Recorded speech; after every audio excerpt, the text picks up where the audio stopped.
ఒక మాట చెప్తాను వినండి. నీకు స్తోమత లేకపోవచ్చు, నీవు ఆర్థికంగా ఇబ్బందులతో ఉండవచ్చు, చదివించలేని స్థితిలో నీ తల్లిదండ్రులు ఉండవచ్చు. కానీ ఒక్కటి గుర్తుపెట్టుకోండి, నిన్ను సృష్టించిన సృష్టికర్త పేదవాడేమీ కాదు, భిక్షగాడేమి. నీ మీద ప్రణాళిక కలిగిన దేవుడు పేదవాడు కాదు.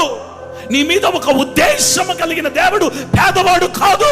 నీ తల్లిదండ్రులు పేదవాళ్ళు అయి ఉండొచ్చు, నీ తల్లిదండ్రులు స్తోమత లేని వారు అయి ఉండొచ్చు, నీ తల్లిదండ్రులు నిన్ను చదివించలేని నీ సహాయ స్థితిలో ఉండవచ్చు.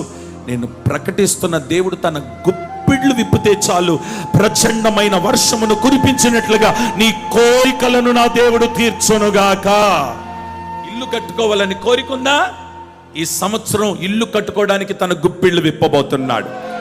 ఇల్లు కొనుక్కోవాలనుకుంటున్నావా? ఇల్లు కొనుక్కోవడానికి దేవుడు తన గుప్పిళ్ళు విప్పబోతున్నాడు.